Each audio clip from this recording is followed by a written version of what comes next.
So by now we've talked a little bit about the first derivative and what it tells us about our function. Try to remember, first derivative tells us when the function is doing what?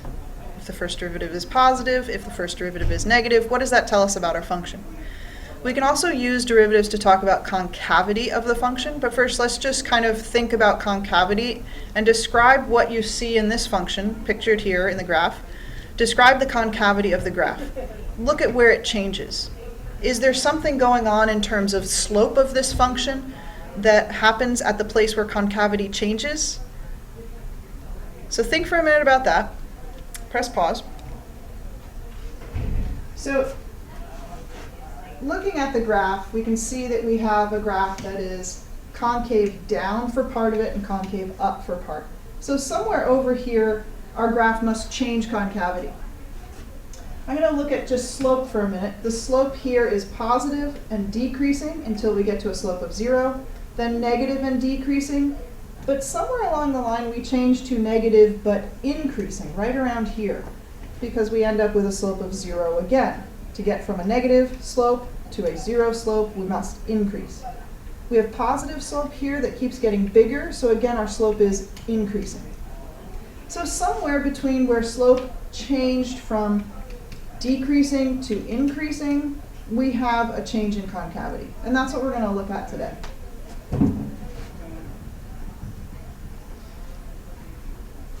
So what I did was I used GeoGebra and found lots of little slopes of secant lines on my function to just look more about what's happening to slope. And again, we see exactly what I just described. We have a positive slope that's decreasing. Now we have a negative slope that was decreasing, but all of a sudden my negative slope is between these two places increasing. So when my slope changes from decreasing to increasing here, some point in there, the function has a change in concavity. Concavity relates to a derivative as well. We've talked already about how first derivatives tell us about the slope of the function, whether it's positive or negative. Concavity, we can talk about concavity with a second derivative. So the parity, the positive or negativeness of the second derivative tells us whether our function is concave up or concave down. Now if that's true, where must our function change concavity? A positive second derivative, concave up, a negative second derivative, concave down. There's only one type of number we haven't talked about. Hopefully you're thinking 0. Where f double prime, of x equals 0, then we have a change in concavity.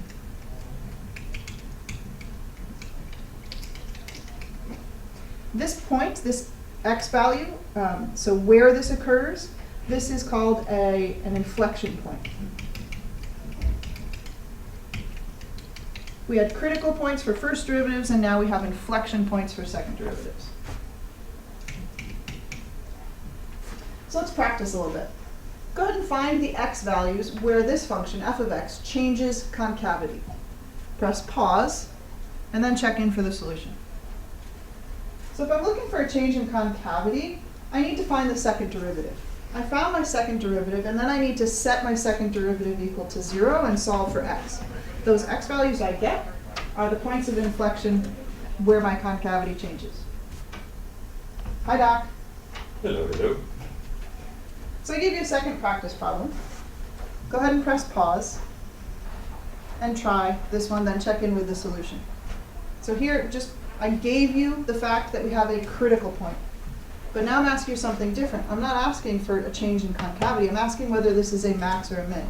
We've already talked about using the first derivative for this, but I want to stretch you and see if you can figure out a way to somehow use the second derivative to figure out whether we have a max or a min at x equals pi over 8. Sorry for the funny notation. Give it a try and then check back in. Hopefully you thought, well, wait a minute, a max or a min, if we have a min, our function is concave up. If I have a max, my function is concave down. So hopefully you thought to use the second derivative. Found my second derivative. And I don't need to set it equal to 0. What I just want to check is what's happening at pi over 8. So I checked out what's happening at pi over 8. I'm not terribly concerned with the value here. I'm more concerned with whether or not my second derivative is, fill in the blank, positive or negative. Good.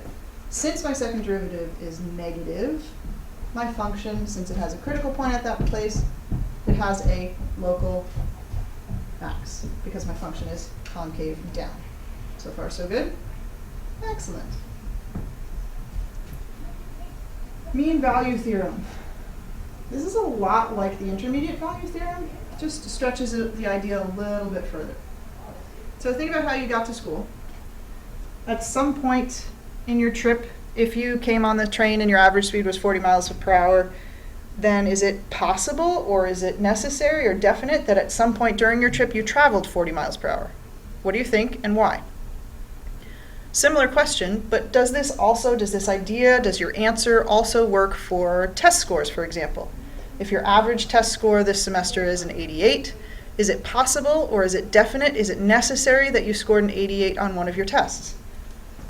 Are these functions of test score averages and your trip to school similar, different? Are your answers to these questions similar or different? I want you to think about that a little bit, and we'll talk more about it in class. Sorry about that. So in terms of a graph, what this means is your average speed, that's an average rate of change, which is a slope of a secant line. Excellent. And your rate of change at some point, that's slope of a tangent line at some point. Good, so a slope of the function. So what this means for a picture is, if I'm looking at the average rate of change, so that's the slope of a secant line, if my rate of change was exactly this rate of change at some specific point, how could I show that on the graph? Like, what would I need to draw? I've got this secant line with a slope of 3.15. If I want to show that there's some place on this graph where the slope, the rate of change, is exactly 3.15 at a specific point, not between 2 points, how would I show that? Go ahead and sketch something.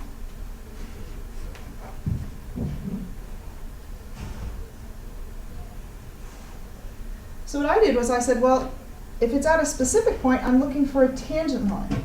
So I have a tangent line here with the very same slope.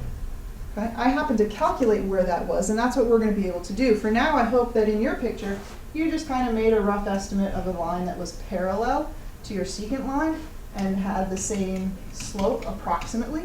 We're going to actually be able to find that point that makes a tangent line have the exact same slope as your secant line. So that's what the mean value theorem says. It says that if you have some sort of average speed or average rate of change for your function, then at some point on your function, there's a specific place where you have that exact rate of change. This only works for special functions. I'm hoping you notice that for the tests, it doesn't necessarily work. There's a reason for that based on what kind of function makes your test averages and what kind of function makes your trip to school.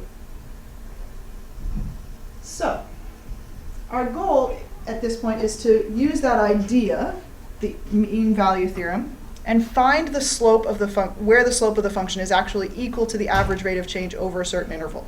And here I've got a function, and my specific interval is from 0 to 2. Think about the diagram and what that meant in terms of our secant line slope and a tangent line slope, and how you could use calculus to figure this out. Take a couple guesses, try a few things thinking about slope of a secant line and slope of a tangent line, and then check back in for the solution. Press pause. So what I did was I said, well, if I'm talking about a slope of a secant line, I better find that slope of a secant line. So I found my slope of my secant line on the given interval from 0 to 2 is 14. I now want a slope of a tangent line to be exactly the same, so I need the equation of my derivative. And I want my derivative, my slope, to equal 14. So I set up an equation, and now I have a quadratic set equal to 0. I solved using quadratic formula, and these are the two x values where the rate of change of f is equal to the average rate of change over the given interval.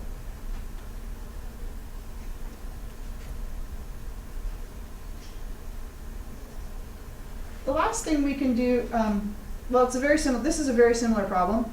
Again, it's about average rate of change and find out specifically when this particular tank, this is a cylindrical tank that's draining water out of the bottom, determine when the average rate of change is exactly the same as a specific rate of change of the function. What I mean by that is the average rate of change between the 4th and the 10th minutes. How much time has passed if the exact rate of change is that same rate of change you found between the 4th and the 10th minutes? Same idea, give it a try, press pause. So again, I found the average rate of change by making the slope of a secant line between the 2 points they gave me, with x is 4 and x is 10. And my rate of change is negative 2,950. This is gallons per minute. It's okay that it's negative. It should be negative because water is draining out. I then took the derivative of my volume. I set it equal to 2950, negative 2950, and I solved for t. And I found out that it takes 6.9 minutes. So after 6.9 minutes, and this is how I would answer a question like this, since it's a word problem. This is what you should get in the practice of doing for the AP. After 6.9 minutes, the volume is decreasing at a rate of 2,950 gallons. Notice there's no negative there, but I did say decreasing. One more thing for this unit, bear with me. So we've talked a little bit about the figuring out what type of critical point you have using first derivative. So you can tell, like before the critical point, if your function is increasing, that means your slope is positive. Sorry, if your slope is positive, and then you have a critical point, and then you have a negative slope. So if we look at slopes here, we've got a positive slope, a zero slope, a negative slope. So if we know where that critical point happens, we can just use the first derivative to test and see when is the first derivative positive, when is the first derivative negative, and that'll tell us whether we have a max or a min. We did that in class yesterday, or today. So using the second derivative, we've already talked a little bit about that in a previous problem. Remember, the second derivative determines concavity for a maximum. Our function is concave down. If the second derivative is negative, we have concave down. So we're going to look specifically at our critical points to see whether our function is concave up or concave down. So here's a function, and we're going to use that to look at critical points. So my critical points are these three here. I've got 2 maxes and 1 min. If I didn't have the graph, I'd need some calculus to help me figure out which ones I have and where. So in my first derivative, I actually find the critical points. So these are the x values of the critical points.